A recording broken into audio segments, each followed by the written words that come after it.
Now we're recording. It's recording. You can see me. You can see the screen.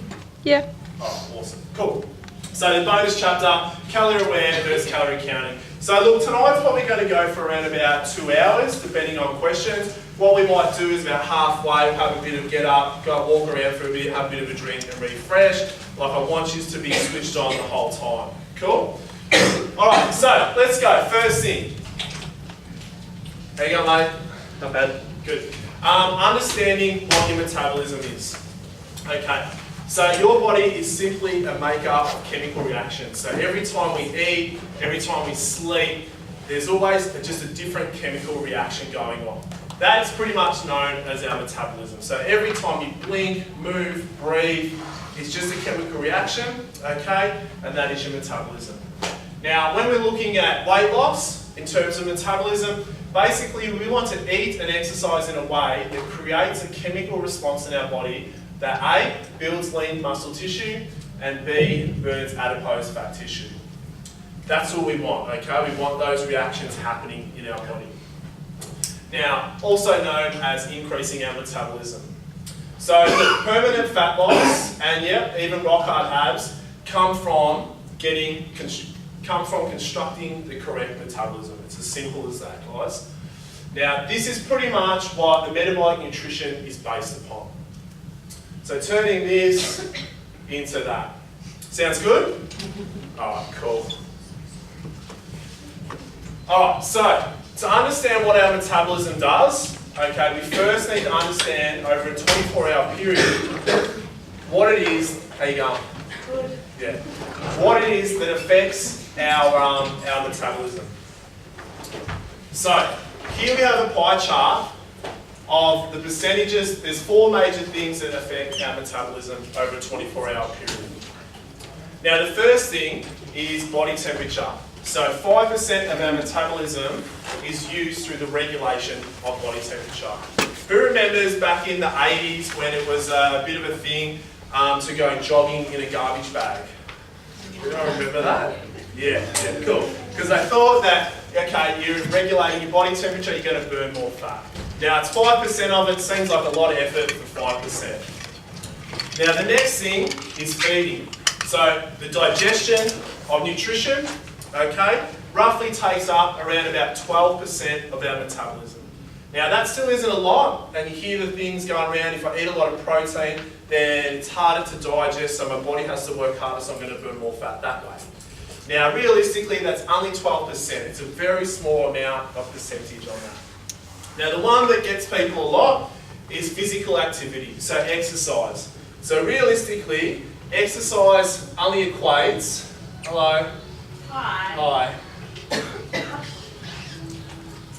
Exercise only equates to 17% of our metabolism.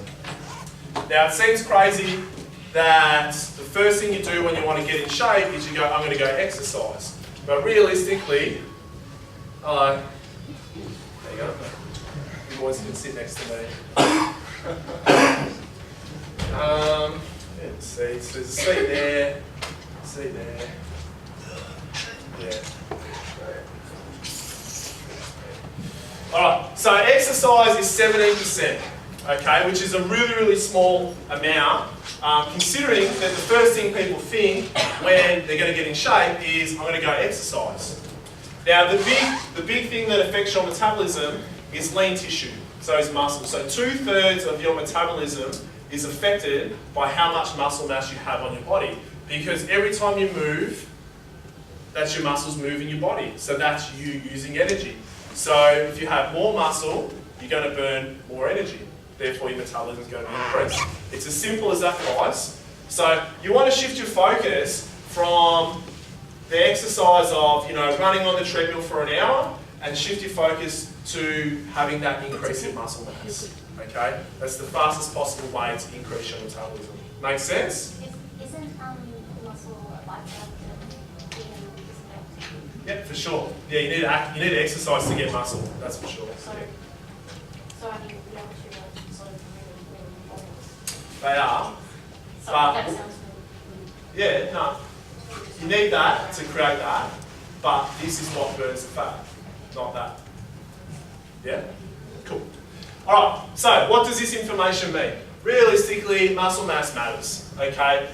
Had to do a nutritional seminar, had to have Arnie in this. 2/3 of all energy utilised comes down to how much muscle we actually have. Okay, so muscle participates in every physiological process that keeps us alive, every movement we make, okay? It supplies essential fuel. Your immune system is inside your muscles, okay? Now, and this is where overtraining comes from, so if you're doing a lot of weights and your muscles aren't recovering, if you've ever noticed that all of a sudden you get sick, that's where overtraining comes from, because you're putting pressure on your immune system, because it's located inside your muscles, okay? Now it's the main tissue that converts stored energy, fat, into usable energy, and it's the muscle. Muscle burns the fuel that drives our metabolism, okay? So some cold hard facts, guys. As adults, every decade, we pretty much lose the capacity to maintain muscle mass. So for you guys that are in your 20s in the room, you're in a fantastic way because as you're younger, you're going to be able to maintain and build muscle much easier. Look, as you get older, it's just fat, it becomes harder to maintain muscle mass and it also becomes harder to improve on muscle mass. That's just the way it is. Doesn't mean you can't build muscle mass, just understand that age is always fighting against you on this. Is that because of hormone levels and hormone levels changing as you get older? No, it's because our cells don't replicate that great as we get older and older. Yeah. The hormone levels play a huge part in muscle mass, for sure. It's easier to lose muscle mass and it's harder to gain back, okay? So even the great man in his heyday, in his 60s, he lost it all, but he's starting to look good again. So a lot of current research suggests that this process triggers accelerated aging. Okay, so muscle mass really seems to trigger all physiological responses that keep us young and vital. So realistically, resistance training and metabolically precise eating is the closest thing we've got to the fountain of youth. Now, always at this point, Tommy Hafey died a little while ago, but I like to use the example of Tom Hafey, right up until his 80s, he still looked absolutely fantastic, and that was because he was able to maintain that muscle mass. Compared to an 80-year-old walking down the street that's hobbling over through there, it's because he maintained training throughout his whole life. Unfortunately, he passed away. Alright, so moving on, guys. So there's three objectives for everlasting body transformation results. So the first objective, hammering it home here, is your program must focus on building muscle mass. It's as simple as that, guys. 66% of our daily metabolic requirements come from muscle mass alone. Moving forward, exercise, where we are getting it wrong. So I'll push forward on this because we went over this on the information session. But remember, going back to the stats, 67% of males at the moment are overweight and obese, and 55% of females. So everyone knows that to make improvements to their body, they have to eat right and exercise. We know this, right? Yeah? Everyone knows this. So what does that exactly mean? So firstly, we've got to look at where the information is coming from losing weight and getting in shape. So realistically, the main source that people get their ideas from, the internet is a big one today, magazines, TV infomercials, but I think the biggest one is friends and family influence our thoughts on what is the correct way to lose weight and get in shape. So have a think about some of your beliefs about getting in shape and think about, well, where did they come from? Okay, where does walking on a treadmill for an hour come from? Why do we think that is the best way to get in shape? We just assume it is, but where's that belief coming from? Okay, we need to challenge these thoughts. Okay, so there has been aerobics, Zumba, Tybo, vibrating bell, Fire Master diet pills, Adderall, Elite Fit, Lemon Detox, Atkins diet, toning shoes, and the Power bracelet. Just to name a few over the last few years. What do they have in common? They all sucked. They all really sucked. The toning shoes are the funniest. Everyone goes, oh, girls, like, we can't have to do anything. I can just walk around in toning shoes all day. So look, they pretty much sucked. They didn't stay around on the market. What's the one thing that stayed here the whole time? Free weights room has been there ever since day one. Okay, and it's still there and it's still going strong. How many people have bought a Wii Fit in the last 6 months? Not many people. So what I'm presenting to you guys is pretty much 20 years of clinical research from Dr. Paul Cribb.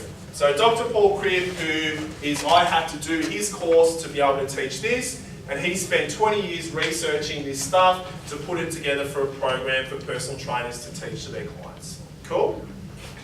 Alright, so moving forward, use exercise and nutrition as a tool to construct the right metabolism. So look, just as a carpenter has a hammer and stuff like that, for me as a body transformation expert, the two tools I have to get clients in shape are exercise and nutrition. There's nothing else that's going to do it, okay? Nothing else will do it but apart from exercise and nutrition. And just a funny photo. And objective 3, ensure a complete holistic approach. So look, what we mean by holistic is it has to be an overall approach. You can't just half an hour go, okay, I'm going to work on my health and fitness and then be done and just go back to the way you are for the rest of the day. It needs to become part of you. Part of what you do is being in shape and being healthy. Okay, there's no other way around it. So realistically, you have to create good lifestyle habits, okay, which is quite a challenging thing. And that's probably the thing as a personal trainer we struggle with the most with our clients, is trying to undo years of bad habits to try and bring in new habits. And now creating and making habits is a painful process, but it pays off if you work at it for the long run. Okay? And your ability to build on your lifestyle for everlasting fat loss results. Who wants this to be the last time they have to try and get into shape? Yeah, for sure. You want to get in shape, stay in shape, and you never have to sit in on a seminar like this again. But you probably love it, so you want to do it again. So look, mental toughness is required. Okay, and that's probably where people fall down. They understand that they need exercise, they understand the nutrition, but the mental side of it, they fall over a little bit. Okay? Now, the 7 steps to metabolic precision. Has anyone got any questions on that? No? Anyone got anything to add? No, okay. 7 steps, guys. First step, this is the last time I'll harp on it. Perform resistance training designed to build muscle. Now, I went over this in the information seminar. The more muscle mass we have, the greater metabolism becomes. And you know this whole thing about 1,300 Mars bars if we build 5 kilos of muscle mass. Push it forward. Step 2, perform the right cardio exercise. So remember how we spoke about in the information seminar, we want to focus on high intensity interval training as opposed to doing long duration of cardio training. The reason is A, it focuses on less time, so it's 25 to 30 minutes as opposed to doing an hour, hour and a half on a cardio machine. But the important fact of it is that it increases our metabolism by up to 50% for 36 hours. That's what we want to get out of it. No matter, even if you do an hour a day in the gym, okay, it still only equates to about 3 or 4% of your entire week. Now you can absolutely kill yourself in the gym, but no matter what, due to the fact that you're only in here for 5 hours out of your entire week, you're still going to burn more fat outside of the gym. Okay, it's just impossible. So you need to set yourself up to burn more fat outside as opposed to thinking, yep. Sorry, just on that 36 hours, is that the same if you exercise at night as it is if you exercise in the morning? Yep. Cool. Look, it's roughly, everyone's going to be slightly different, but yeah, that's a rough estimate. Alright, cool, so let's move it on. Step 3, alright, harness the power of metabolic timing. Now this is probably when I teach this to clients, this is the first thing I say, get it right, okay? So, the most important thing you'll ever learn about achieving a body transformation. If you are to build lean muscle mass, okay, and if you are to increase your metabolism by 50% after high intensity interval training, you must harness the power of metabolic timing. Okay, so pretty much where your metabolic window is. So this means eating the right foods at exactly the right times, in which research shows you can actually double the amount of weight loss results you can achieve from exercise. So who's excited to learn how they can double their fat loss results by less exercise, by doing the same amount? Yeah, it's pretty exciting. Cool. And you've got to get it right. Promise me to get it right? Yeah. Alright, cool. So, we're going to skip it, we're going to go through this, but understand that we're going to go into it deeply a little bit further into the seminar, but you're going to start to get an understanding of it. So, every time we exercise intensely, it creates a metabolic window. Now, what I mean by intense is resistance training and high intensity interval training. Walking on a treadmill for an hour is not intense. If you can sit there next to your girlfriend and have a chat for an hour, it's not hard enough. Okay, you shouldn't be able to have a conversation while you're exercising. Okay. Now, the presence of certain nutrients will accelerate recovery and amplify the stimuli of exercise dramatically. Conversely, people that don't pay attention to their metabolic window short-circuit any real chance of getting great results. Now, I see this in mums a lot. They come into the gym, then they time it so they can pick up the kids and then drop them at their thing and then do this and do that, and then all of a sudden 3 or 4 hours has gone after training and they've missed their opportunity. Okay? Now, intense, so your exercise needs to look like this, yeah? Alright, rule number 2, know where your metabolic window is. Now, your metabolic window commences 15 minutes before your workout begins. Now, from the very first warm-up set you do, it lasts for approximately 3 hours. Not from when you end your workout, from when you start your workout. First set, boom, look at your clock. Okay, it's 7:15 now. If I just did my first working set, at 10:15 my metabolic window shuts, and it shuts for good. Okay, for example, a 6 a.m. workout means that your metabolic window starts at 5:45, okay, and lasts until 9 a.m. If your workout time changes, obviously so does your metabolic window. So additionally, if there's no intense exercise, there is no metabolic window. Understand that, guys. Alright, rule number 3. Now follow charts 1 to 4, and we're going to go through these charts later in the seminar. But just understand now that every time we exercise intensely, it creates a metabolic window. We got that? Awesome. Cool. That's it. Alright, step 4. Increase frequency of metabolically precise meals. So this is the, once my clients get their metabolic window right, this is the next thing we implement into their nutrition. It's increasing the frequency of metabolically precise meals. Who knows, or who can guess, how many times a day it's recommended you should eat for great weight loss results? 6. So it's good. Starting to sink in with a lot of people. Now, how often we eat determines how our metabolism performs. So the typical Australian diet hoards fat, decreases muscle mass, and kills energy levels. Yeah? Something that looks like this. So this is really due to low amount of meal frequency. Low amount of meal frequency, okay, and realistically it's a deficiency in quality nutrients within that food. Okay, there's just not any nutrients that are there for us to help survive and run efficiently. So scientifically it is shown if we eat a metabolically precise meal every 3 hours, our metabolism will be working, therefore we'll increase the amount of energy that we use. So you pretty much trick your body. Now our bodies aren't designed for modern day society, okay? 100 years ago there was no Macca's on every corner, there was no Subway, rah rah rah rah. So our body would go into a starvation mode if we didn't eat for a long period of time. It's how we survive. Our fat is our survival method.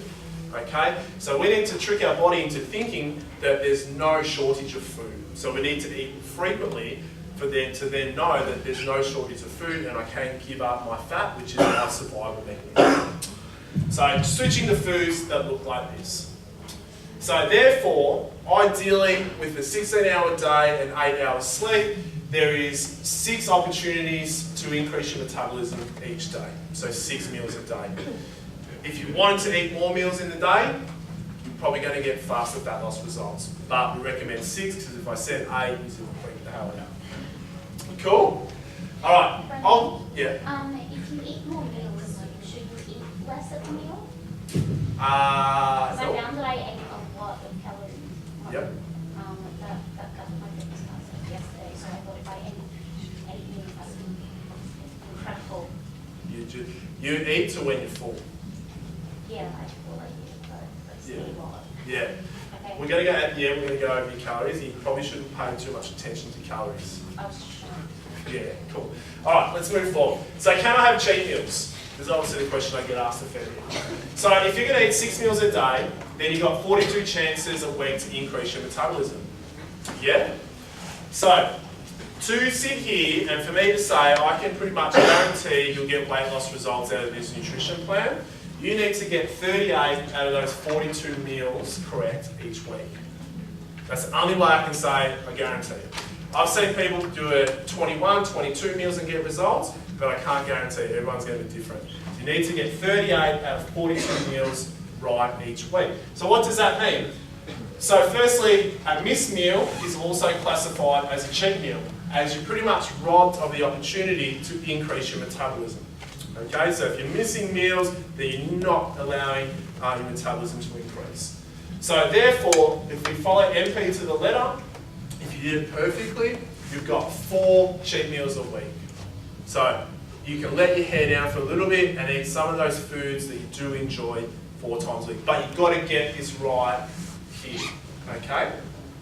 Is a meal a handful of nuts and some dried fruit? I'm going to go over that. Okay. Yeah, but no. But don't overdo it. Don't overdo it, guys. If your cheat meal's like, 2 Whoppers and 3 fries and 2 Cokes, like, you know what, it's going to be quite challenging.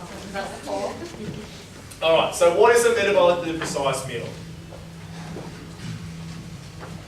Any questions up to now? Nope, going right. Alright, so what's a metabolically precise meal? Yep. Well, so you can't do 6 meals in a day because of time constraints and... Well, then you missed your opportunity. You've got to make it work. Okay. Yep. So, firstly, you need what we call a first class protein. Secondly, we need what we call plant food, low energy carbohydrates. Thirdly, we need what we call a good source of omega-3 fats, something that people don't get enough of. And we'll go over these individually. But there should be 3 parts to your meal, and then it's a full meal. So back to your question, what was the food? You said nuts and... Some dried fruit? Nuts and dried fruit, okay. So dried fruit, we don't recommend because it takes a lot of nutrition out of it. And nuts, depending on the nuts. So see how you only get a couple of the things? There's no of the protein there. So it's not what we call a complete meal. Yep. So let's push forward. We're going to go over those individually. So step 5, make the right liquid choices. So once I've A, got my clients to get their metabolic window right, B, increase their meal frequency, C, we've got to make the right liquid choices. Who agrees it's far easier to drink calories than it is to eat calories? Yeah, it's real easy to drink calories. So what I've done is I went away and found the most common drinks that people eat and educating you on how much sugar is in those drinks. So first one, flavoured water. Now flavoured water contains 27.5 grams of sugar, so it contains 5.5 teaspoons of sugar, which looks like that much sugar. Who puts 5.5 teaspoons of sugar in their coffee? No? No one? Sorry. You do? You find out sugar in coffee. I Wait, always this lady had a question. With alcohol, if you're going to drink alcohol, what would be the best? All the time. Like, okay, being a Nazi, I would say don't drink. But ideally, it would be something like, soda, water, and vodka. Yeah, it's going to have less calories than doing other things. If that was in the past. Understand with alcohol, Have it straight. like what comes with alcohol? Like, do you have a few drinks and then eat chicken salad? Yeah. No one does. You have a few drinks, then a few drinks later, a few more drinks, and then you drive through Macca's, and then you get up the next day, you're hungover, and then Yeah, you cook. why are you driving through Macca's? Designated drivers driving through Macca's. So you got to look at what comes with that. Like, if you're just having one to relax at the end of the day, I would say like vodka and mineral water or something like that, if that's what you're going to have. But every time you drink alcohol, your body then runs on alcohol, so anything you eat after drinking then gets stored straight to fat because your body just uses alcohol as energy. So 5.5 teaspoons, that's flavoured water. Iced tea, who doesn't want an iced tea? Someone? Surely someone wants an iced tea. Well, no one's going up with their hands up, thank you. So iced tea, 30 grams of sugar, iced tea's got 6 teaspoons of sugar in it. Sports drink, Powerade. Yeah? Now, my biggest pet hate and I bet you someone's done this in the room, is they buy a Powerade, they walk in the gym and they walk onto a treadmill. Do you know how bizarre that is? Like, it's like you're putting in more calories than you're putting out right now. You may as well not come. So, a Powerade contains 44 grams of sugar per 600 mils. Now, Powerade originally, was designed as a sports drink. The true mixture of it is if you emptied half of that bottle and then filled it with water, that would be the actual mixture that you would get. Now, I don't know if you notice it in AFL, whoever watches footy, and they come off the ground and they've got 2 drink bottles. One drink bottle's with Powerade and the other drink bottle's with water, so they make them have a sip on both because that's the right solution in that. So, if I ever see a client come in with a Powerade, I make them tip half of it out, I don't care, and then the other half gets filled with water because that's the correct solution there. This is just designed to taste well to compete with other brands of drinks. I mean, is the sugar okay to have while you're working out? Yeah, we're going to get into that too. Yeah. That's So that's got 8.8 teaspoons of sugar in it, looks something like that. Energy drink, Mother Energy drink, contains 52 grams of sugar, so that's got 10.5 teaspoons of sugar in it, looks something like that. No added sugar orange juice. This is what gets a lot of people. I mean, orange juice has, whatever reason, it's healthy. Who makes juice here?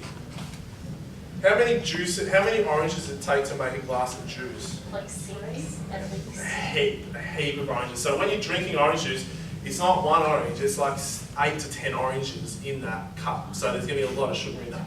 So no added sugar in orange juice, contains 54.6 grams of sugar, okay, which is almost 11 teaspoons of sugar. Now the normal orange juice is 60 grams, so they add an extra 5 grams just because they could. 12 teaspoons of sugar in there. Pushing forward, flavoured milk, big N. 60.6 grams, 12 teaspoons, looks something like that. We haven't reached the top yet. Lemonade, soft drink, so your traditional soft drinks are 61 grams of sugar, 12 teaspoons of sugar in a soft drink. So who puts 12 teaspoons of sugar in their coffee? No one? Actually, no customer. I have customers that do that. Yeah. I legitimately have customers that ask for 20 sugars when they come in. Wow. And they have like a Do you hand them medium a script of coffee. diabetes? They get like a medium coffee, add 2 sugars, and then they want like 20 sugars extra. That's crazy.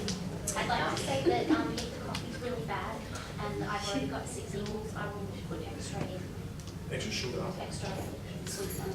Yeah. I don't put sugar because it makes me like, Yeah. it makes my blood sugar go crazy. Yeah. Alright, so 12 teaspoons of sugar. That's what it looks like. Coke had to make the list. 64 grams of sugar, 13 teaspoons. Everyone knows Coke's not good for you. I don't have to harp on about that. Iced coffee. Who's had an iced coffee before? Everyone.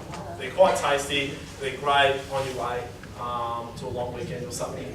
So iced coffee has got 73 grams of sugar in it, 14.7 teaspoons of sugar in iced coffee.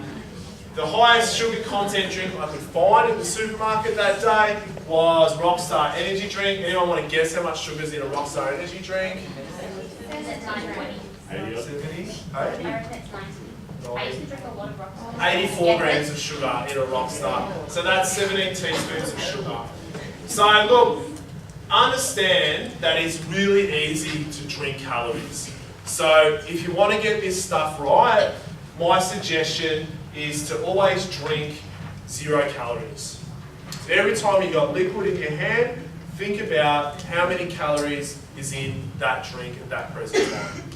Just have a think about that question. What about like herbal teas, like green tea? Yeah, they're fine. Yep, they're really fine. They're really fine. So, You haven't mentioned like diet drinks. I am very. Gonna get into big that? advocate of diet first. Gotta get into that. So, some latest research also suggests that drinking 500 mils of water can increase your metabolism by 30% within 10 minutes and last up to 40 minutes. Okay, so every time you drink half a litre of water, you're just having a little bit of a spike in your metabolism. Okay, ever speak to anyone that's doing like a bodybuilding competition and a physique competition, they'll tell you an obscene amount of water they're drinking right up to their competition, right up to 14 litres of water a day, because they understand that it's flushing their body out and it's continually increasing their metabolism. Not suggesting drink 14 litres of water a day, unless you have a tube extended to the toilet 24/7. Can you drink too much water because you basically drown body, or I don't think you physically get to that point, like, because you can't drown yourself, like, yeah, it's physically impossible, like, your brain's like, no, stop. What's that? Medically you can? Because the flush out all the electrolytes that you need, Yeah. or are they replacing the liquid then? Yeah. I don't think you're at risk of dying from drinking water, guys. I think you're going to be fine. Love how Is you that 500 in one go? Yeah, like, yeah, if you drink. Yeah. So look, if you drink, let's say, this is my suggestion. If you drink around about 2 litres of water a day, it's going to increase your calorie outtake by about 100 calories a day. I think 2 to 3 litres of water a day is realistic. Okay? If you're not, you're probably walking around dehydrating already. So 2 to 3 litres is a really good spot to be at. My suggestion is get a drink bottle that is a certain amount, you know, maybe it's half a litre, maybe it's a litre, and just know how many of these I need to drink a day and carry it with you everywhere. Is that a minimum, or do you recommend drinking more? Oh, look, you can drink more. I could probably drink more. You're going to have like a challenge, you can drink the most. I would leave. Put it on Facebook. I drink coffee. Alright, so what if you don't like the taste of water? Admittedly, after a while, it's getting sick of water. So look, add like a slice of lime, lemon or orange into it. Okay, green tea extracts, flavoured tea bags in your water, fantastic. So going back to your question there. My favourite is like they got strawberry herbal tea, pop that into water, it makes it taste exactly like red cordial and it's got no calories and it's great for you. Or they got vanilla as well. Or some 0-calorie drinks are okay, but there's some research coming out now that the preservatives can slow your metabolism down. So, look, I imagine things take time to research that one day I can stand here and say no to 0-calorie drinks. I don't know. Cool? Any questions on that? Pretty straightforward. Step 6. This is where people fall over. All the time. Every time. They get this right, they understand it, it's like, yeah, I get it, bit of like, 6 meals, protein, easy, got this, Brendan, see you, bro. But, where people fall down is they don't plan and prepare, okay? If you don't plan and prepare, you're gonna fail, okay? There is no options out there in the real world to go get these meals on request. There's no options for it, unless you can stomach chicken and salad from Subway with those. So, to be able to succeed at metabolic precision, you must make sure the right nutritional choices are consistently available at the right time. So you need to sort of go away and have a think about, well, where do I spend my time? Do you know what I mean? Obviously at home, where at work can I set up something so that I can create these meals at work? Okay, what do I need to buy? Do I need to get an esky? Do I need to get a cold pack to put my food in? Do I need to get meal containers? Do I need to get plastic cutlery to take with me? What is it you need to get that you can have these meals available 24/7? Okay?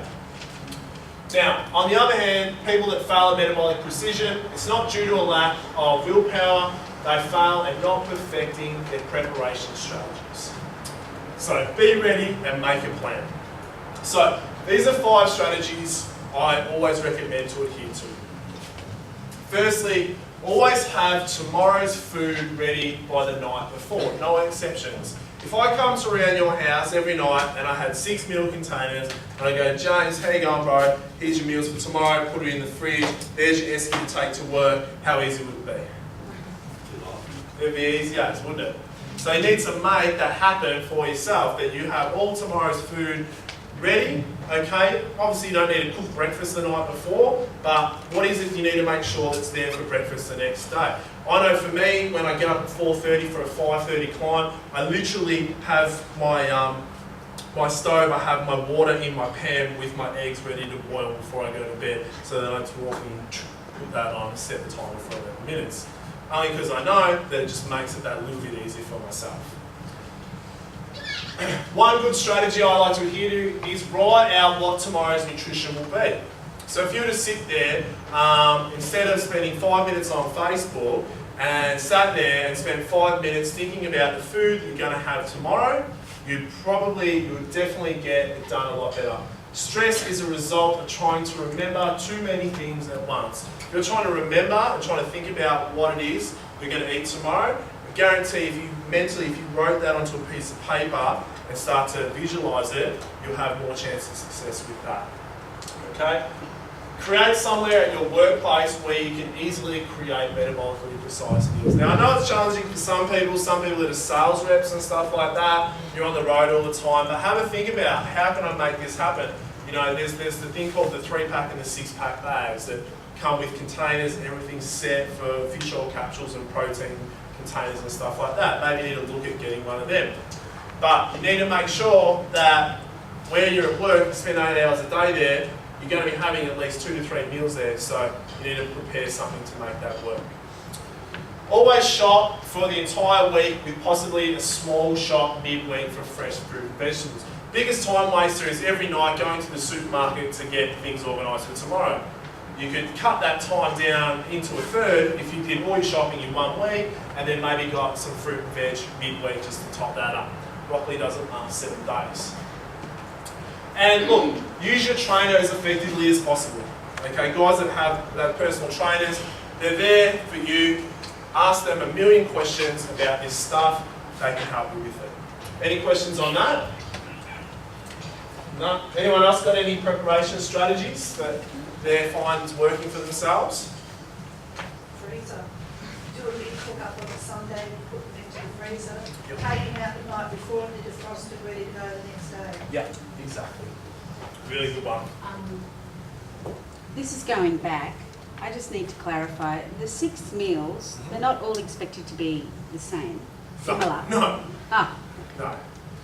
If you wanted to have chicken broccoli at every meal, you could. But they have to be different. not the same size. Like, are some meals bigger, or are they all small, or all medium? Or We'll get into that a little bit, yeah, for sure. I have questions as well. Yeah. Sorry, now I'm asking you one. I can go over like, I guess at least 4 things that don't smell that you can take out that you eat. Because I had that problem today. Don't Like smell. rice away, like tuna smells. And so does like cold chicken rice or something. Yeah, So hard. That's funny. Yeah, I don't know, things that don't smell. I mean, just things that you can eat like in public. I eat tuna in public all the time. That's not like tuna, I walk away, I don't really care. Alright, let's push forward. Alright, to step 7, define and create accountability. Now you've all got your 12-week challenge folders, that's an accountability tool. Writing your nutrition in there is an accountability tool. Showing that to your trainer is an accountability tool. Who wants to have Macca's, chocolate, rah, and walk into the training session, you know, like that. You want to make your trainer proud. So, your accountability 12-week challenge folder ensures a way to stay on track all day, every day. Now, a thing I always like to say is get the plan right. Every day, day after day, okay? Those days turn into weeks, those weeks roll into a few short months, and then you have weight loss results. But don't focus so much on months down the track and think, okay, I need to get this 12, 15 kilos off for the challenge. Focus on what it is you can do tomorrow. Okay, just get tomorrow right. Don't worry about the rest of it. Get tomorrow right. Once you get tomorrow right, then tomorrow, focus on getting the next day right. Because all of a sudden, these things, they start to really add up. People always overestimate what they can achieve in a day and underestimate what they can achieve in a year. All right, any questions on that? You got the phone. Oh, I thought I had a phone. All right, metabolic nutrition timing. Okay, what and when to eat. Let's get into the nuts and bolts of it, guys. So, constructing metabolically precise meals. So, basically, like I've said, it needs to have a first-class protein. Okay, it needs to have plant food or carbohydrates based upon the presence or absence of a metabolic window, and it needs to have a source of omega-3 fats. Now, let's get stuck into it. First-class protein. What is a first-class protein? Now, a first-class protein is any form of protein that has less than 10 grams of fat per 100 grams of food. Quantity through there. So 10 grams of fat or less than 100 grams of the actual weight of it. Okay. It also needs to contain all essential amino acids, which is protein, required by human physiology.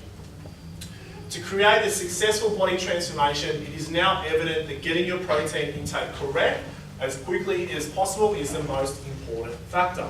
So if you're going to get one thing right out of your food tomorrow, focus on getting protein. Now, when deciding on your daily protein intake, it is important to understand that current recommendations are not concerned with building lean muscle tissue, shredding body fat, or increasing physical performance. So the recommendations that the government gives is based upon pure survival, okay? When we want to build lean muscle mass, okay, we have to increase the amount of it. So people sort of freak out and say, oh, we have to eat all this protein, but I heard that the RDA says you only have to eat this, but that's just focused on survival. This is focused on increasing your muscle mass. Now, in fact, leading experts are now urging healthcare professionals to change their restrictive views. Okay, so what protein does, better fat loss by curbing hunger pangs, stabilises blood sugar levels, preservation of valuable lean tissue mass. Now here's a chart. Now to get this chart, is everyone on the Facebook page? Yeah. So in the file section on the Anytime Fitness group, these charts are in there in the file section. You can download them at home. Now to go over these charts, I know it's a little bit blurry, but first class protein, supplements. So the best choice is your whey protein supplements. Okay. Now looking at seafood, pretty much all popular seafood is what we call a first class protein, bar one. Does anyone want to guess what that one is? Anyone? Prawn. Yes, flake. Flake doesn't make the cut, unfortunately. And people are like, oh, I could go grilled flake. It's so easy. So grilled flake doesn't make the cut. Now all shellfish, yeah, so seafood. So look, if you go and look at countries where they really live off the sea, okay, you'll see that they're much healthier than most Australians because they live off the sea. Now all poultry, whole eggs, egg whites, chicken, turkey, pheasant and duck.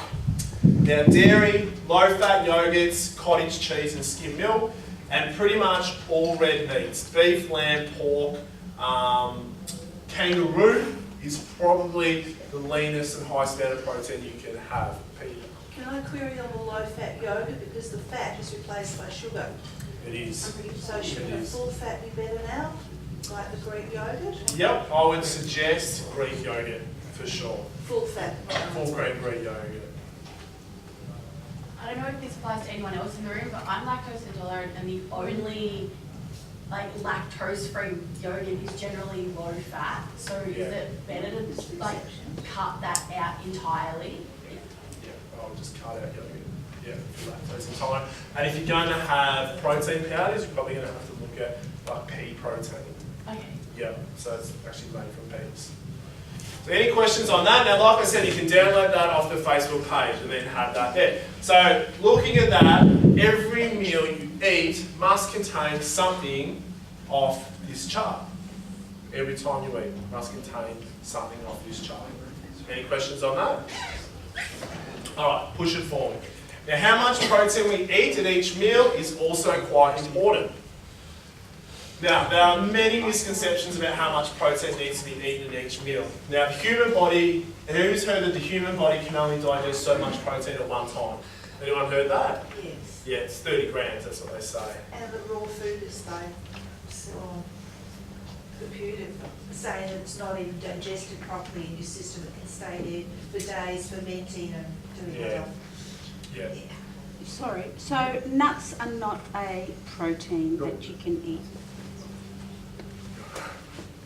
What about dried meat? Dry meat? I dry meat myself, yeah. Yeah, jerky is wicked.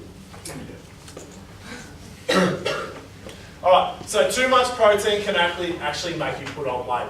Now that is true if you went away and you ate a ridiculous amount of protein. Same thing as the water thing. Yeah, you just have to eat so much and it would just, you'd be doing it for a challenge rather than anything else.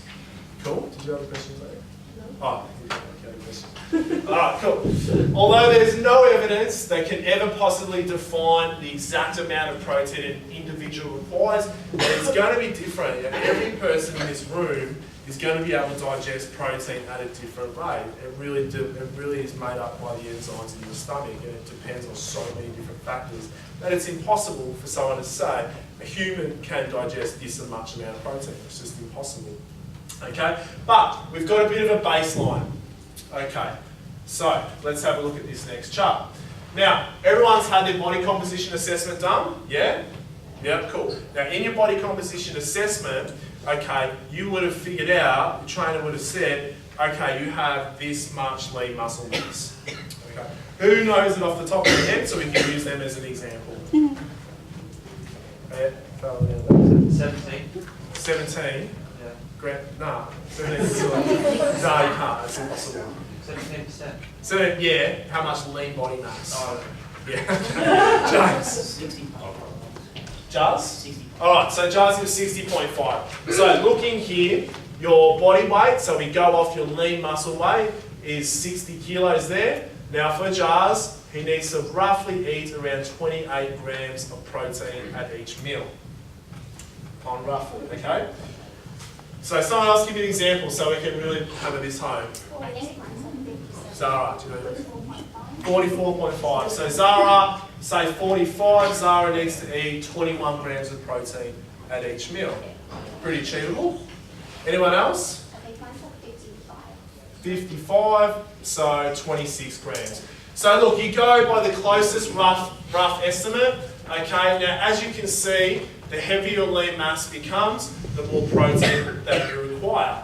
So that's the importance also of going back and redoing body composition assessments, because if you're put on 5 kilos of muscle, then you might have jumped 3 or 4 grams of protein that's required at each meal through there. Does that make sense? How do you tell, like if you have an egg, how do you tell how much protein is in an egg? We're going to get to that. Alright, chart 6 tells us how much protein food yields 25 grams of first class protein. So once again, this chart's online. Now this will give you a bit of an insight into certain foods, and you may be a little bit surprised. Okay, so let's have a look there. So this is how much gram of food requires 25 grams, contains 25 grams of protein on there. So look, obviously not everyone's at 25 grams, so you'd have to go away and sort of do a few equations. Now you don't have to get this perfect, don't freak out if you get like 3 grams off. Like, just get as close as possible. What I usually recommend to clients is have a look at this list and pick 5 or 6 things that you're actually going to eat, okay? So, you know, beef steak, they're like, I don't like pork, okay, don't worry about pork then. Lamb, kangaroo, tuna, salmon, eggs, they're probably going to be the basis of things, yeah? Then go away, okay, and once work out how much protein is required from tuna. I have a look at it, okay, yep, that's roughly the amount, don't need to weigh it again. Okay, same with the chicken breast. Figure out how much chicken breast is required, okay, have a look at it, yep, cool, get it pretty much close. Nothing worse than weighing every meal you make. Like, you don't want to be one of those people. You don't get invited to parties. Does the protein change when it's cooked meat compared to a raw meat, or? Can a little bit, and I think on here, yeah, you've got raw through there, chicken raw. Yeah, it changed a little bit. I wouldn't worry too much about it. Yeah. Is that the same with like salmon and smoked salmon? Doesn't really matter. Doesn't really matter too much. You got salmon smoked there, so that's at 111 grams, and salmon is 113. So look, it takes out two extra grams. So it's not that much of a difference. I wouldn't get concerned. That's small stuff. So does that make sense? Now the things to look out for if you're going to try and get it from say yogurt, you'd have to have 570 grams of yogurt to get 25 grams of protein. It's an obscene amount of yogurt to have to get from that. So be smart about it. And then that would also contain 30 grams of carbs.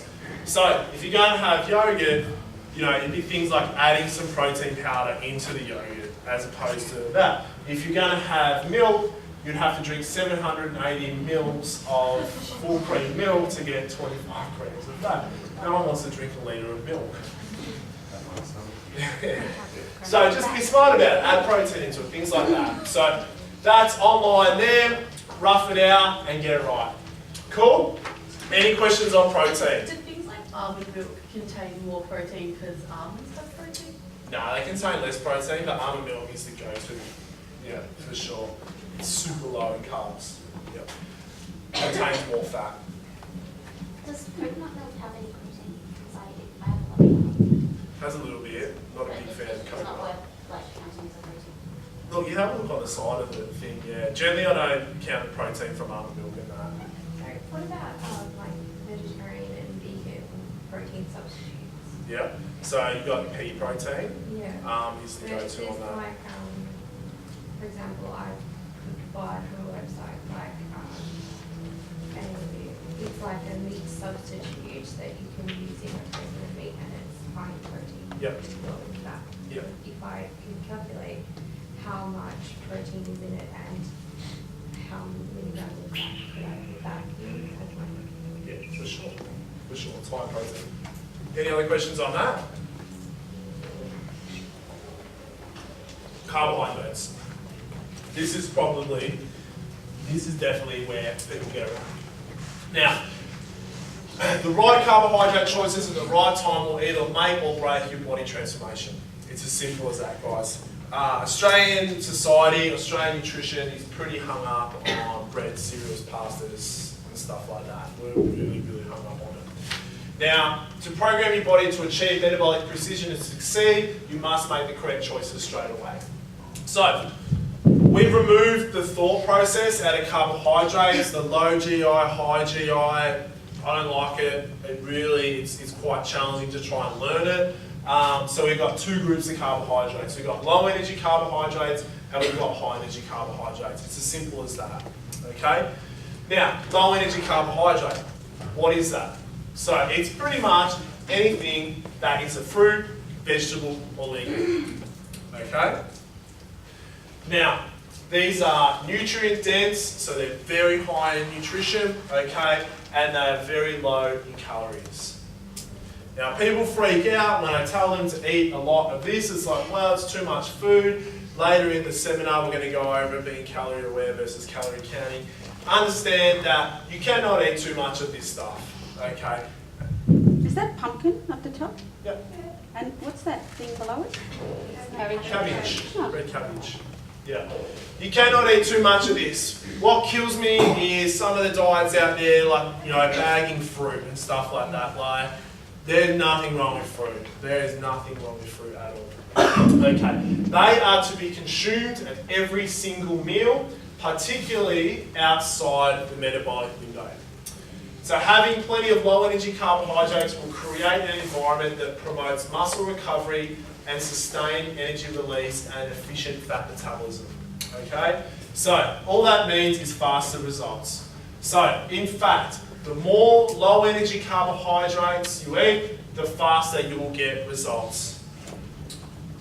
So realistically, that's the hallmark of metabolic precision. To shed fat fast, you must eat more food.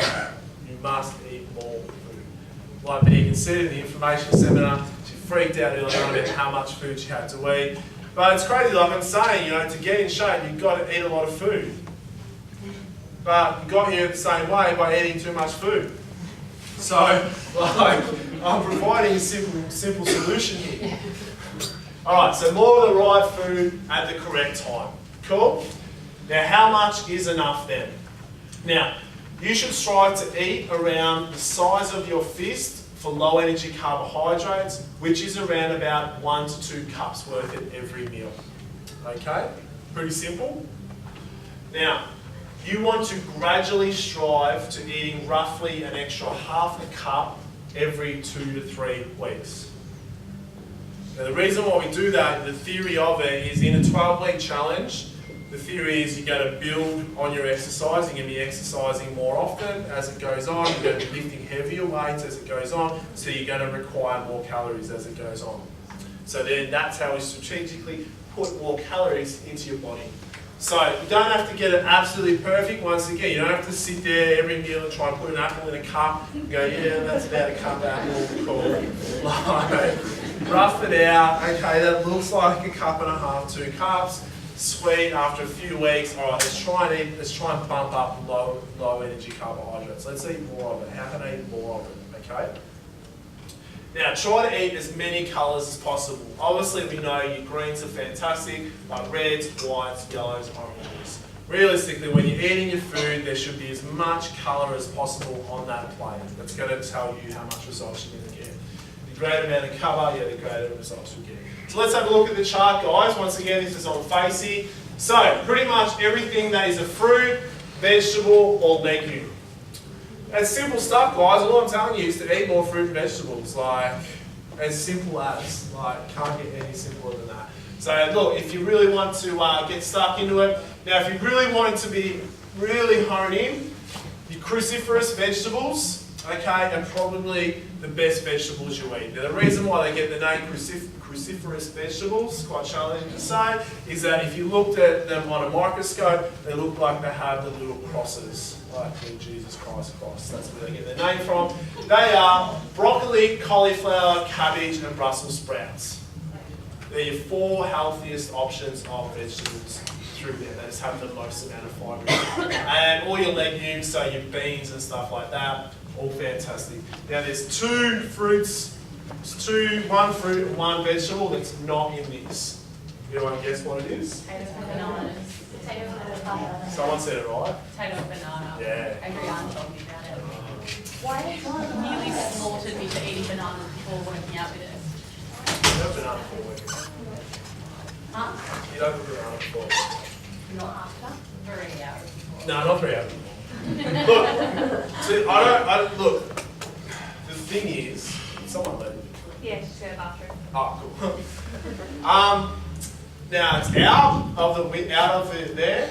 Now the rule of thumb is, when I learned this stuff, Cribby taught us that with clients, generally ones that are out of shape at the moment, their metabolism's going to be off. Okay. Now their first 12 weeks, take bananas and potatoes out. Now once your metabolism's going and it's moving forward and you're burning fat, you can actually add it back in. What about sweet potato, is that included as well? It's included. Yep. What about avocado? That's really high fat. Yeah, Is that okay? that's okay. I don't think that's And there's nothing about seeds like pumpkin, sesame. We'll get into that. Okay. Yeah. So look, I would suggest that for this 12-week challenge, you don't include bananas or potatoes outside of your metabolic window. Cool? Alright, so, any questions on low energy carbohydrates? Any questions? I again said avocado. Well, avocado's fine.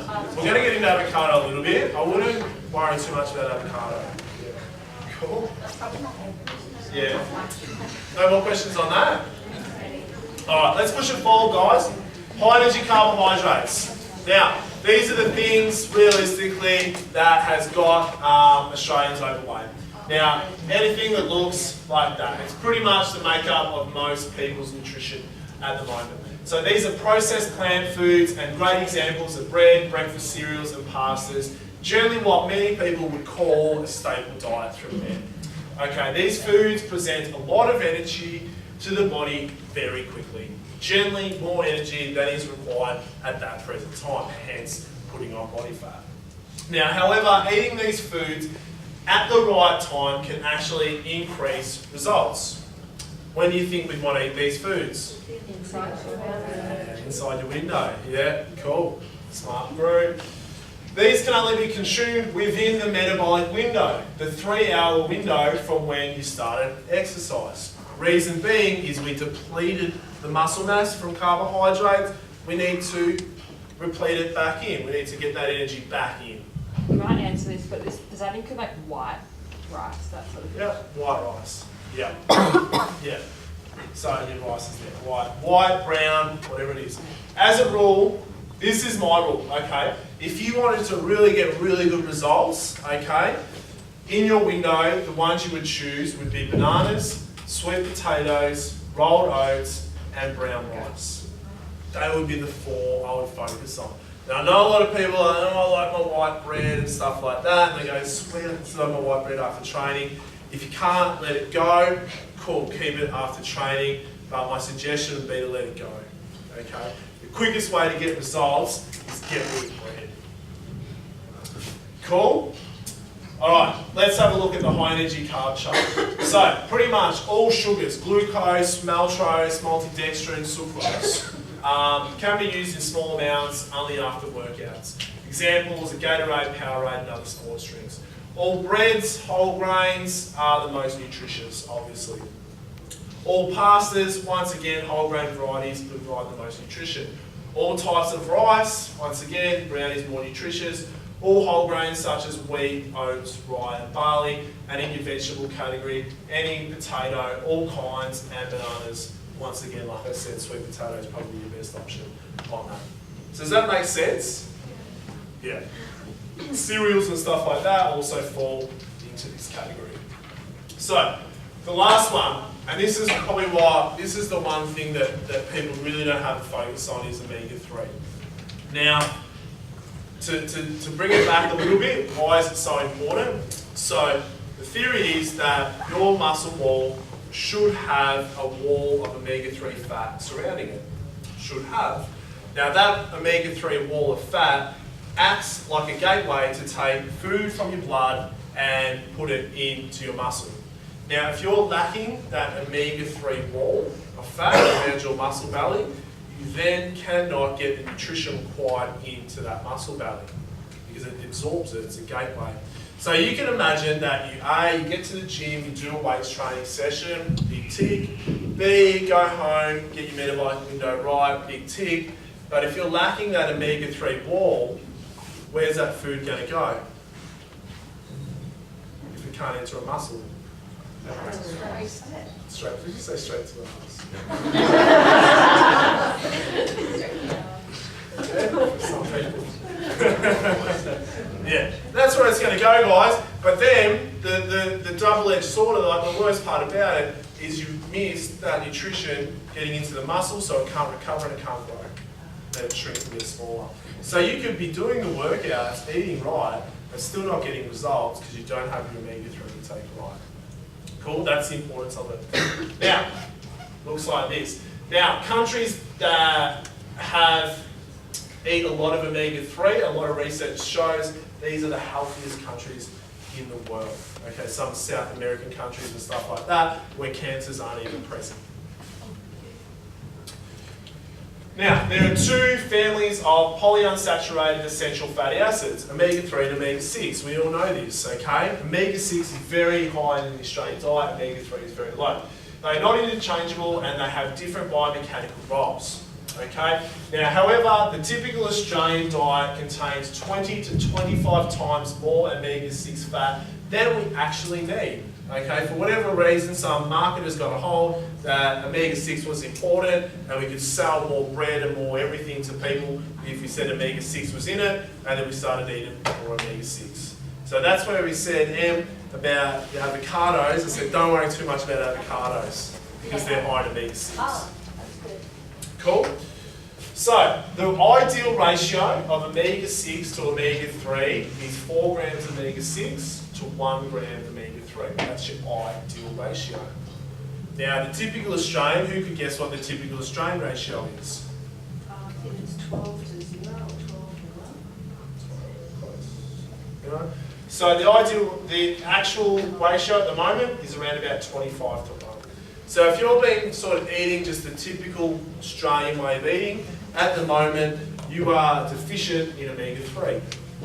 Okay? Now, even a health conscious person can still be at 15 to 1. So even someone that actually focuses on their nutrition can still be quite low in that ratio through there. So, why is it important? Obviously, this imbalance underlines health problems such as excessive weight gain, cardiovascular disease, diabetes, depression, and mental illness. Okay? Omega-3 plays a huge role in our makeup. So latest sports science research have shown that an imbalance of omega-6 to 3 can provide poor results from consistent exercise. So it's a simple thing though, but who was aware of this before tonight? Not aware of it at all. Who's starting to hear though omega-3 in breads and stuff like that? Starting to hammer it home. So this is starting to come out now, and then these companies go, oh, you don't want omega-3. Be wary of it though, these guys just want to make money. So to stand any chance in getting results from exercise, we need to shift this imbalance, and an omega-3 capsule with breakfast just isn't enough. How much omega-3 is in a fish oil capsule? I'm having 1,500. 1,500 omega-3 capsules a day. No, 1,500 milligrams in the pill. Yeah. So look, a good one will have about that. Your general one is probably about 0.5 gram to 1 gram in each capsule. How much do we need to have? Okay, so at the moment, no government will fund research creating clear recommendations for exactly how much we need to have. So, Kribby had to go away and find an expert on it, Dr. I can never say this guy's last name, who states that optimal daily dosage of omega-3 should be in the range of 6 to 9 grams of omega-3 a day. 6 to 9 grams. So if we're having 1 capsule, that's 1 gram. So we're still really far off. And it really annoys me when I say, how's your omega-3? Yeah, I had a capsule at breakfast. So if someone is deficient in omega-3, they may need up to 60 grams a day to correct this deficiency. So it creates a lot of omega-3 to break that deficiency. So the bottom line is, use chart 4 to select the right foods to improve the ratio of omega-3 in your diet. And why is that chart there? The chart used to be there. Anyway, that chart is online. And that's in there. So look, as a rule of thumb, this is my recommendation. A few things. Now, firstly, if you're just starting out with this, which most of you are, I would focus on supplementing your omega-3 until you focus on learning the exact foods. So what I mean by that is at each meal, I would recommend having 2 high-quality fish oil capsules at each meal for your 3 solid meals a day. I would recommend flax meal, okay? Flax meal is that crushed meal you can get from the supermarket. Ask them for flax meal. You can put that on your yogurt. You can put that in smoothies and stuff like that. And I would recommend highly flaxseed oil because it contains about 3 grams of omega-3 per serving. They would be my 3. Outside of that, Brussels sprouts and spinach are also very good forms of omega-3 in there. But that would be my focus. Can I add 2 things? I learnt one thing with flax seeds. If you leave them whole, they're pointless. So if you ever get flax seeds, make sure you crush them off. Yeah. Unlike chia seed, you leave that whole. Chia oil is actually higher in omega-3 than flaxseed oil. Really? Only just, like they're pretty much on par, but it is higher. Okay, there you go. How much spinach do you recommend? Chia seed oil. Yeah. How much It is spinach? more expensive though. Yeah. I would recommend the serious handful. Yeah. Okay. I said nice. Nice. Because that's Yeah. Was that walnuts on the photo? Yes. With the fish and the Brussels sprouts? Yes. Wrong way. Yeah, back, not forward. Yeah. yeah. Oh yeah, cool, no worries. So, Yeah. Was it walnuts? Yeah. Yeah. So, should be... Yeah, to tell you the truth, walnuts don't make it. That was just a photo I got off Google. People always pick me up on something like that. Walnuts don't make it. That chart is on the Facebook page and it'll show you certain nuts and seeds that are an art. Okay? So there are some nuts and Yeah. seeds that are. Yes. So what's next to the Brussels sprouts? Legumes or Yeah, they look like the red things? Yeah. I don't even know that. Brussels sprouts, capsules, and goji berries. There was just a photo. I got it. Seems like goji berries. Alright, let's get into it. No, I know. Alright, meal construction. Let's have a look at it. Let's start creating a few things. So the nuts and bolts of it. So, examples of the typical Australian diet, and we'll compare it to what we look at metabolic precision. Now, Australian breakfast. Right. Is anyone going to pick on there? Blueberries. I just got a photo of cereal. Google cereal photo. So, bowl of cereal, guys. Typical straight breakfast. Bowl of cereal, 2 slices of toast, orange juice, coffee with milk. Sounds pretty typical, yeah? Some days you do, some days you don't, but it's pretty stock standard. Alright, so, is there first class protein in the cereal? No. Not really, no.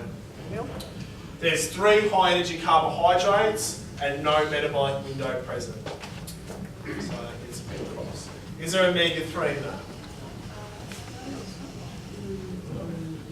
No, there's no omega-3. Coffee with sugar, is that 0 calorie? Add the orange juice? No. So what does it get a rating of? 0 out of 4. No good. Alright, let's look at let's look at a metabolically precise breakfast. Here's an example. So, 2 full scrambled eggs. Couple of egg whites in there peppered, an apple, an orange sliced up, couple of omega-3 supplements, and a green tea or black coffee. Who says, is that challenging to make in the morning? Not really. Scrambled eggs are pretty easy to make. Yeah. As a suggestion, if you're having egg, I would put, like say you're making an omelette, yeah? I would put 2 full eggs and then have the rest egg white. You can buy egg whites in a packet at the supermarket. But the yolk in the egg, you need that yolk, it helps the digestion of the rest of the egg white. So you must have yolk, yeah. Is it okay just to stop at the 2 full eggs? Do you have to build it up? No, 2 full eggs and then add the rest in egg white, yeah. I was just going to say, macular degeneration is on the rise, and egg yolks contain gluten, which help stop macular degeneration. Yeah. A little bit. So egg yolks are quite healthy. Eggs are healthy. So that is pretty easy to make in the morning, yeah? Really, really easy to make. Slice it up, da. Let's peel it open through there. Looks something like that. Alright, contains first class protein. In what? Wicked, getting it. 2 servings of low energy carbohydrates, what are they? Awesome, yeah. Contains omega-3, supplemented in, and 0 calorie drink, green tea or black coffee. Boom. Pretty simple. Pretty easy, guys. Pretty easy stuff. Alright, let's push it forward. Typical Australian lunch. Green chicken meat and salad roll, brown bread, 300 ml of orange juice or pineapple juice. Sound pretty stock standard, typical Australian lunch. Alright, looks something like this. Let's peel it open. Does it have first class protein? Yeah, it does. So, it gets 1 tick. Couple of bad carbohydrate choices in what? And juice. Yeah, fantastic. No source of omega-3, none to be found. And metabolically precise drink, none. There's calories in the orange juice. So your typical Australian lunch has got about 1.5 rating out of possible 4 ratings. You didn't include lettuce and tomatoes and low carbohydrates. That actually, you know what? That's why it gets half the rating. I gave it half. Yeah. Alright, cool. Push it forward. Metabolically precise lunch. Chili con carne. Okay, lean minced meat, it's got an assorted amount of legumes, you've chopped up some tomato and cucumber in there. Chili con carne is a simple food to make, you can cook that the night before, have that ready for lunch. Put it together with a CK salad, so a salad's got corn, carrot, cucumber, capsicum, just put it together into a salad. Oh, you got a meal through there. And green tea or black coffee. Okay, so in the chili con carne, does it contain first class protein? The lean minced meat, fantastic. My suggestion with your chili con carne, be adventurous. You can get kangaroo mince from the dog food section. It sits next to dog food. Actually, I got it the other day and a lady asked me, she goes, are you having that or are you feeding that to your dog? No, I'm actually having it. She's like, oh, okay. My dog eats kangaroo, eh? So it's just in the normal meat section, next to the kangaroo sausages and burgers as well. Yeah, we get the chunkers, the chunker dog food. Right? I do buy kangaroo meat for my dogs in a bag, but it is labelled pet food. No, there's another one. It's next to the kangaroo sausages. I know it's fine. Alright, so low energy carbohydrates. We got legumes, tomato, cucumber, corn, carrot, cucumber again, blah blah blah. Heaps, man. Source of omega-3. Spinach, yes. Got it. Good. And 0 calorie drink option. We had a green tea or a black coffee with that. Simple as, guys. So it gets it for Is there a limit to how much coffee you can have in a day? I would look at it in the dehydration level of it. Although there's some research done in like some South American cultures that drink up to 10 cups of black coffee a day. They're showing that these people that don't have cancer or diabetes evident in their society, and it could be a link to drinking black coffee. And is green coffee an absolute loss? Like, is it a complete marketing blend?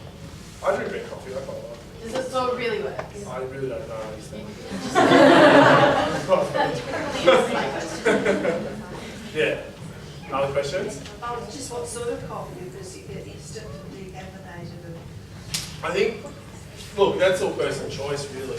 Like there's no calories in it, so that's what we're being fussy about. There's no calories. Obviously the quality of coffee is going to be different. You know, the cheapest Nescafe just doesn't taste great. Simple as that. Can we have Diet Coke or something? You didn't mention that before. Remember I said the 0 calorie drink contained preservatives that could slow your metabolism? Okay, but it's a cordial, but that makes sense. Maybe that's why I have so many Alright, push it forward. Typical Australian dinner. This is probably, out of everything, when I get new clients coming in front of me and I go, tell me your nutrition, usually this is their best meal of the day. For whatever reason, as we were young, remember I said our beliefs come from when we were very young? Now who remembers our parents making us eat vegetables at dinner? So we created that habit as youth. Wouldn't it be great if our parents made us eat omelettes for breakfast, chicken salads for lunch, and meat and vegetables for dinner every night? We wouldn't have any dramas here, would we? It would be sweet. So, typical dinner, steak and veg. Pretty typical dinner. Okay, glass of soft drink. So, does it contain first class protein? Yes. Yeah, steak's great. High energy carbohydrates with no window, potato, but usually people work out in the afternoon, so covers it. So I'll give it a cross. 1 or 2 plant food choices.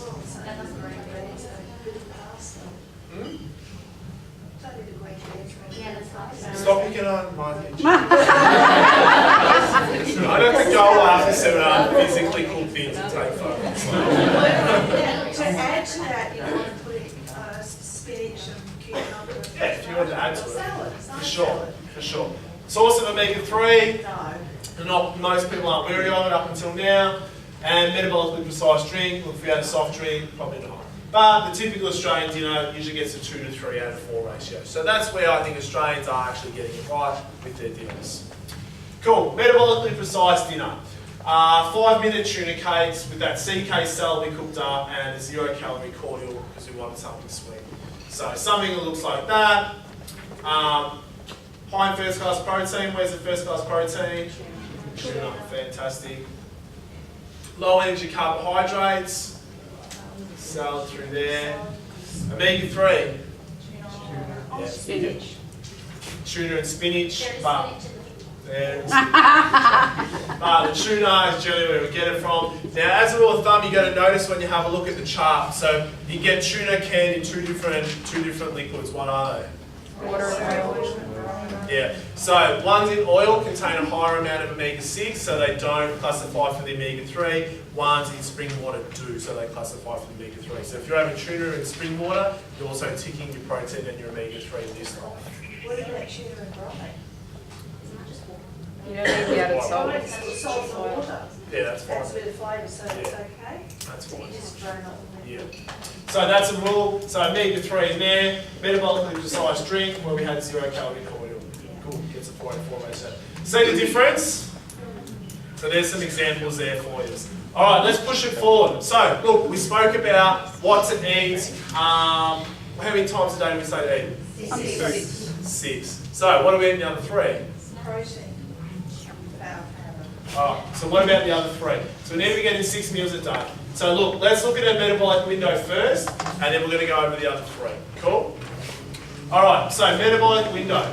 So once again, a unique window where your muscles become a sponge to all nutrients that enter your body. This will either make or break your body transformation success. So, you must complete, like I said earlier, resistance training or intense cardio exercise, guys. Something that looks like this. Chin-ups are intense. Boot camp is intense. Lifting weights, sprinting, boxing, boot camp are all intense ways of exercise that open up a metabolic window. This is not intense.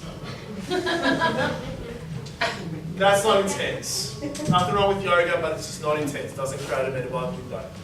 This is not intense, and this is not intense.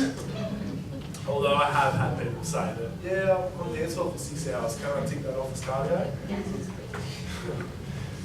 Alright, so your metabolic window opens 15 minutes before your workout, yeah? It closes 3 hours after your workout begins. Sorry, just on that last slide, what about like body step classes and body attack stuff? Yeah, that's Because that's high intense? Yep. Look at, if you walk out and you go, oh, I'm wrecked, that's intense. Yeah. Just get Adriana as your personal trainer, it's fine. I have a question about the 3 hour window. I know that you shouldn't work out for 3 hours, but if you did, would the window really only be 3 hours? Yeah, that's actually a legitimate question. Look, realistically, your workout should go, this is based on a 45-minute workout. Now, for people that are generally just exercising to be healthy and look good, you shouldn't really exercise much more than 45 minutes within that workout.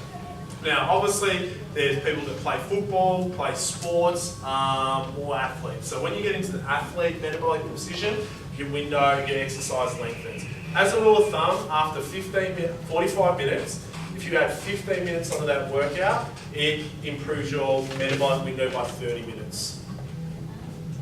So I know when I play football that my metabolic window finished at like 6:30 at night when I started playing football at 12 o'clock because it went for 2 hours.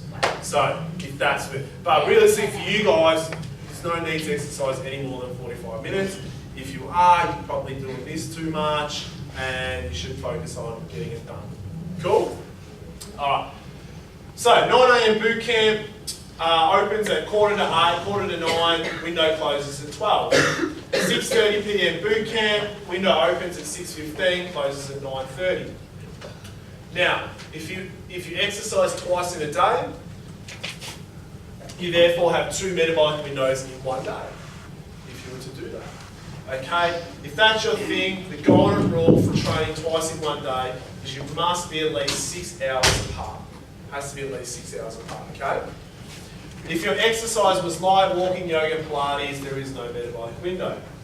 However, this sort of exercise isn't great at burning calories, it's fantastic at keeping your metabolism elevated. Who's felt tired and lethargic and then gone for a walk for half an hour and then felt good? You just got your metabolism working again. That's all that happened. So it just keeps it elevated. Cool?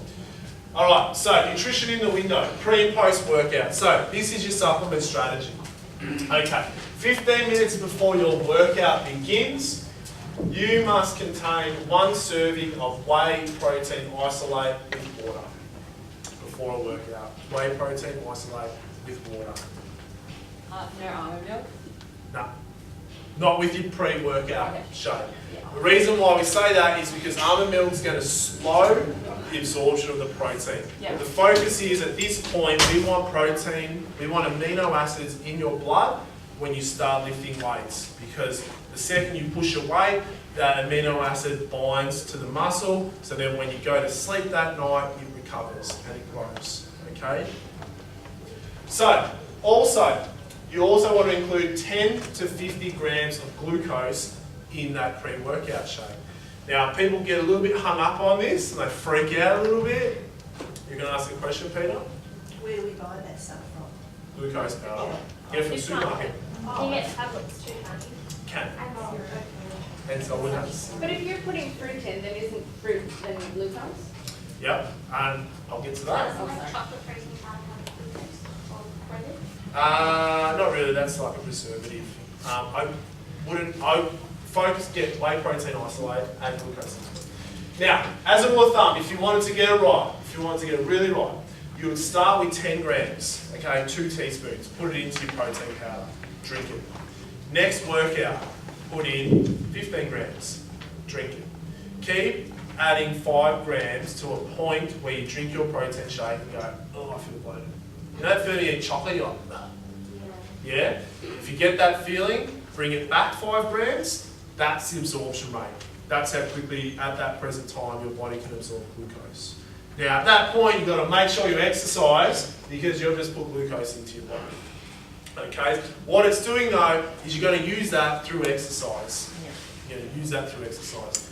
If you don't use it, what does it do to your body? It stores fat, sugar. Yeah, so you're like, pre-workout, oh, I can't be bothered.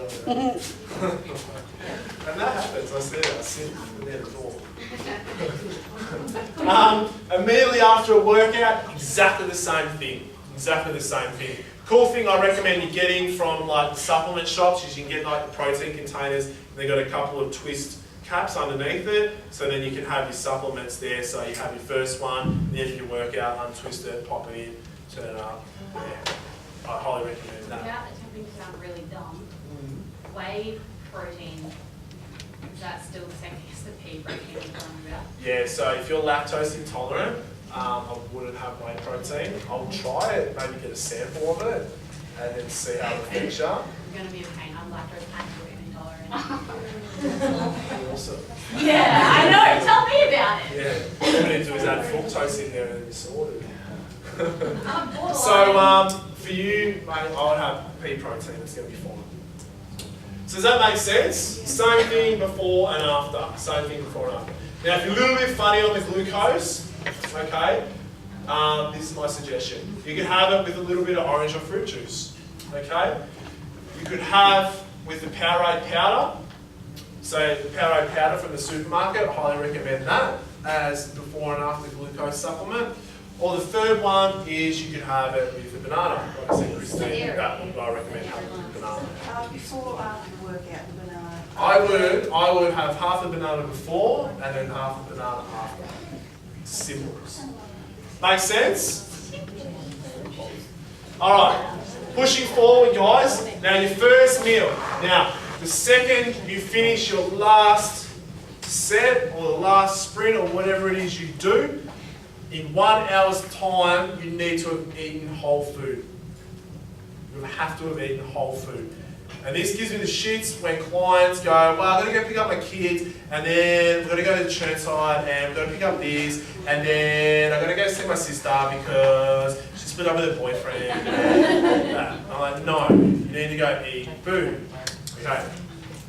This is where people come undone so often is they leave the gym, job done, on my way. You've done 17% of the job. Then moving back to our metabolism, you've done 17% of the job. You must get whole food in within that first hour. You go to other gyms, like a gym like Spartans, where there's a lot of bodybuilders and these guys really understand this stuff. You'll see them standing at their cars eating giant turkey sandwiches after training. As crazy as it is, they understand this. They stand around and want to work out, sweet, let's just chill out and eat some food. Like, That sounds really cool. yeah, eat after training, eat after training. Alright, so what has to be in this? Not much changes. First class protein. Now, all that changes now is you include high energy carbohydrates into your food.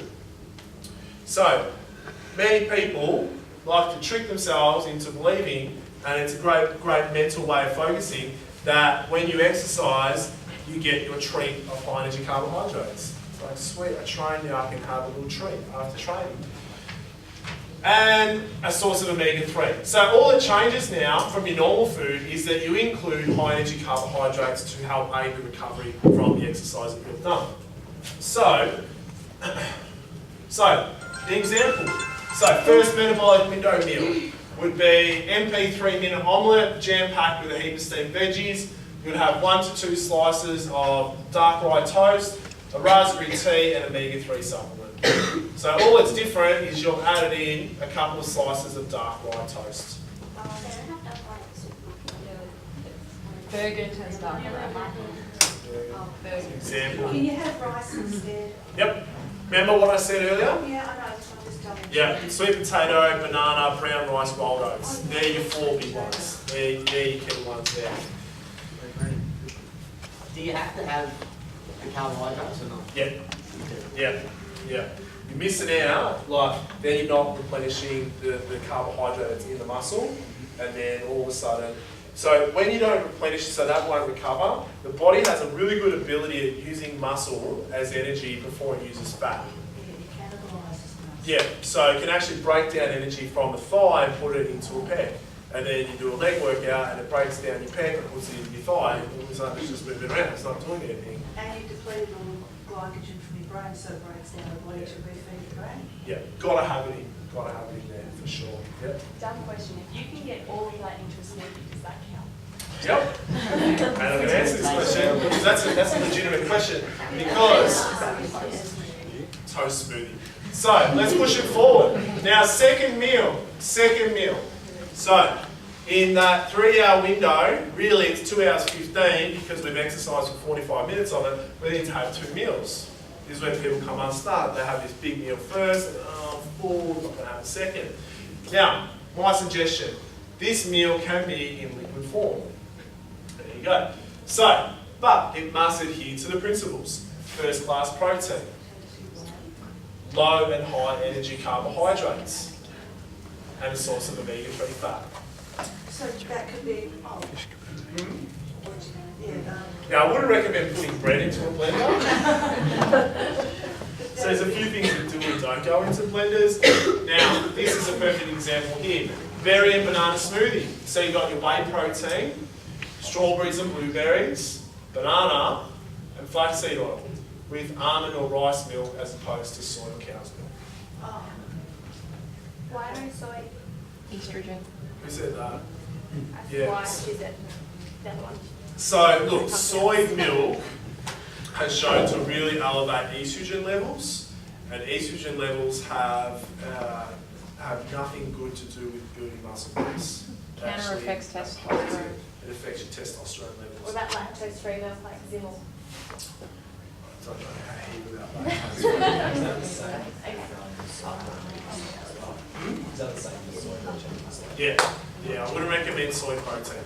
When we're looking at, okay, there's some really good health benefits of soy protein. I'm not going to deny that. There is some good health benefits, but it doesn't go well with building muscle mass. And there's just as many health benefits in almond milk than there is in soy milk.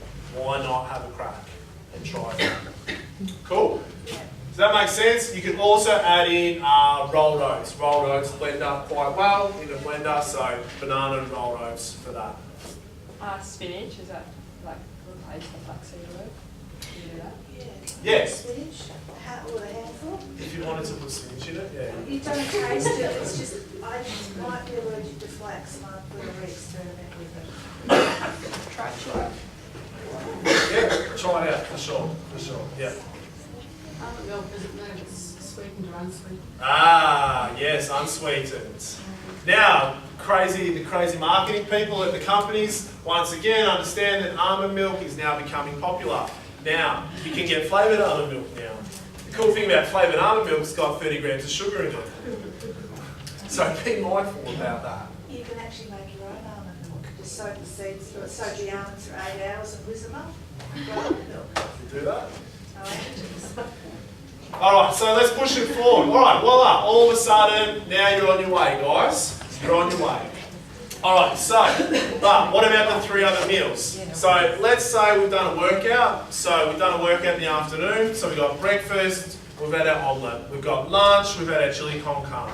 We've got a workout at 6 o'clock, so we've had pre-workout, we've had post-workout shake, we had meal 1, we had meal 3 of the day, then meal 4 of the day with our second liquid meal. So then we've still got another 2 meals to make up in that day. Now, metabolically precise liquid meals. Now firstly, this really has nothing to do with Tony Ferguson, Herbalife or Celebrity Sim.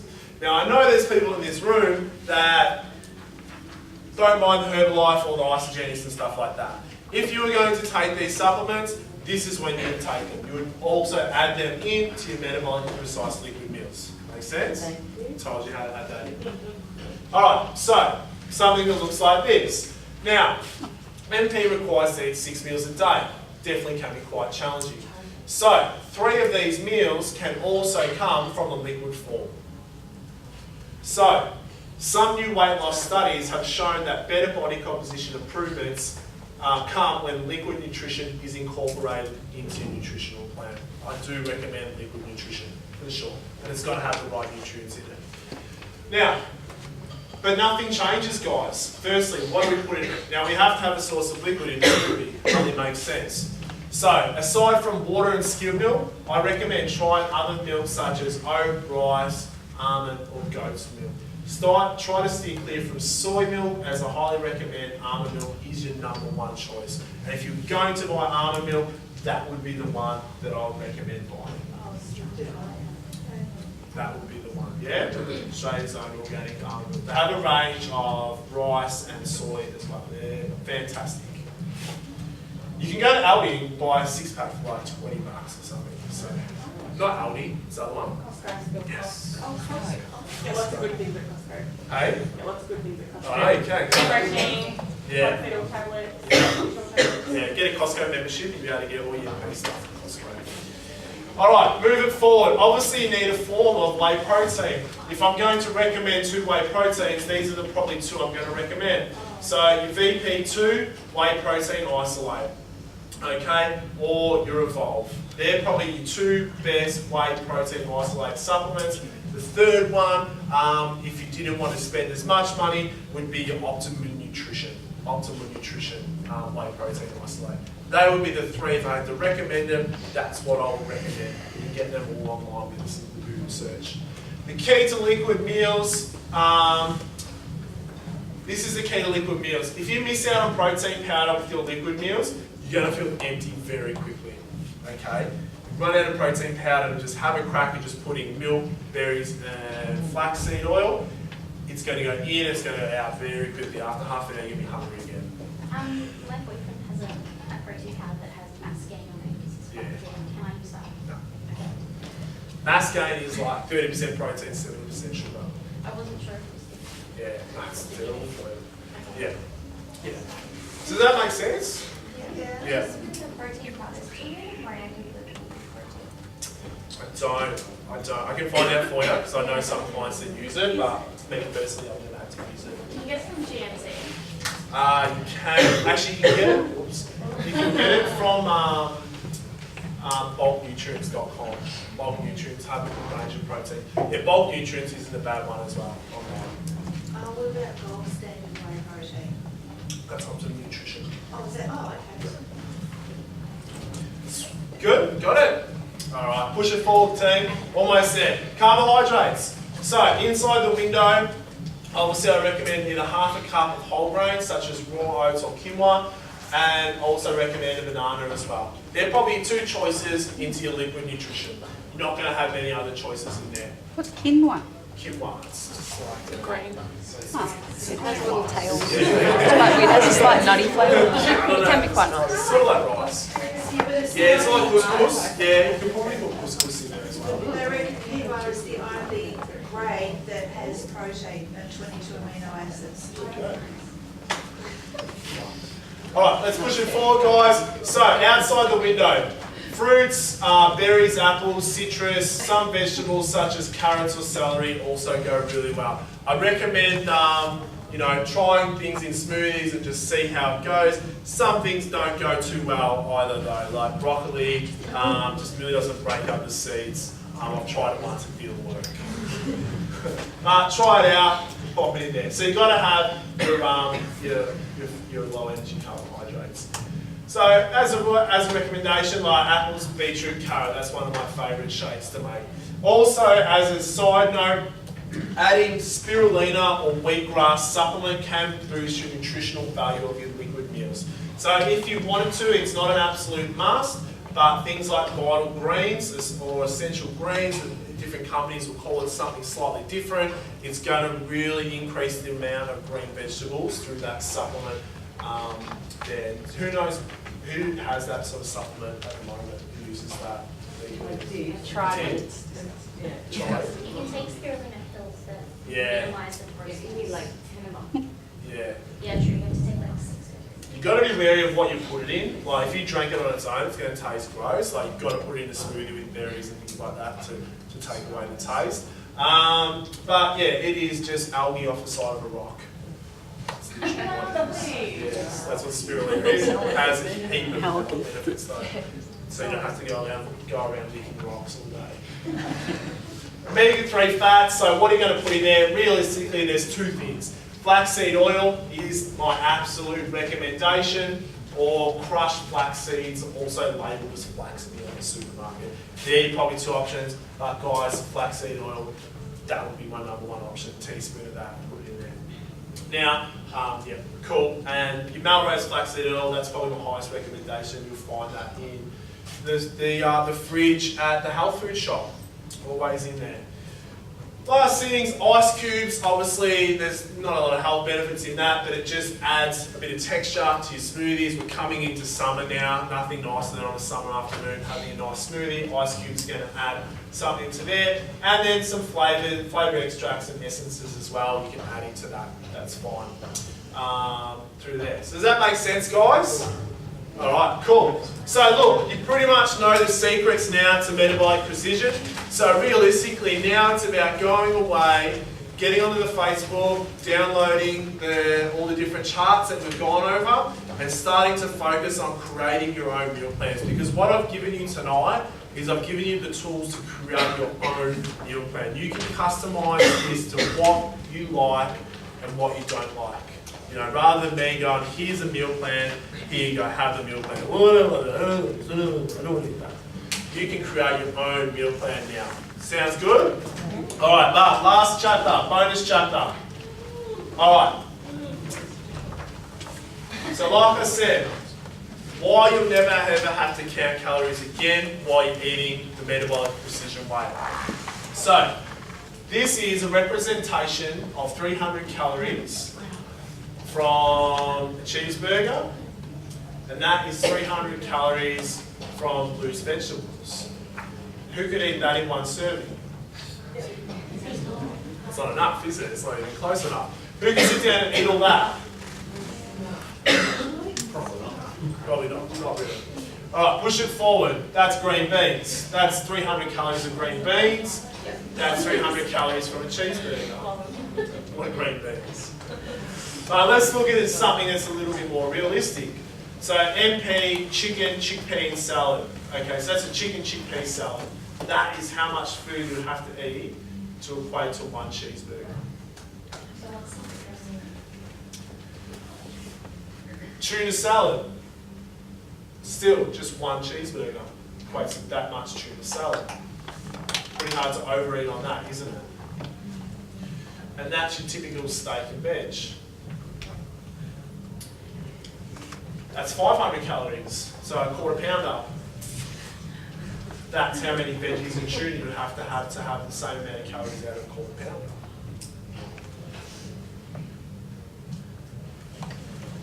– 700 calories. Wow. Cheeseburger and fries. There's a heap of food, yeah? There's no way anyone's going to eat that in one sitting. Could you eat that in one sitting? Yeah. Could you eat more than that in one sitting? Hell yeah, especially with being on drinking all night. Alright, that's from the top. 3 full plates of food. Literally, that's how much is in a cheeseburger and fries. 900 calories. Quarter pounder of large fries. Literally a mountain. That's how much food you have to eat there to eat that much there. It gets better. So, 1,500 calories from Macca's and 1,500 calories from MP. Looks like that from above. So, I suppose the reason for me showing you this is to understand you don't have to count calories, guys, because all this low energy carbohydrate stuff is not very high in calories. So you can eat a lot of it and lose weight because calories are so dense in these things. But to take home as well, that you can quite quickly overeat just off a couple of cheat meals. Okay, I'll just have it now and then I'll do it tomorrow. But it's an effect that eating it now is going to take a lot of work to get it off. Do you know what I mean? Like, just think about next time you have those desires for those sorts of things, just think about, geez, how much calories am I taking? How much work is this going to take? Is it going to help me get to my goals? Just have a think about it, okay? Make sense? Brendan, for people that are like sauces and gravies and dressings and that sort of thing, which I like to drown everything in something. Do we have to feel guilty if we put a little bit of mayonnaise, or do we have to use a certain dressing, or just The low-fat Dijon is not bad. Like, just be mindful, yeah, you can use a little bit, as long as a little bit to add a little bit of flavour, that's fine. But when you say drown, you know, that's a different thing. You know, if it's just a little bit of flavour compared to drowning, like, yeah, you need to add that little bit extra into your food for sure. But start to think about, you know, spices and stuff like that don't have calories in them. What spices could you add into food to give it a little bit more flavour? Yeah? Any other questions, guys?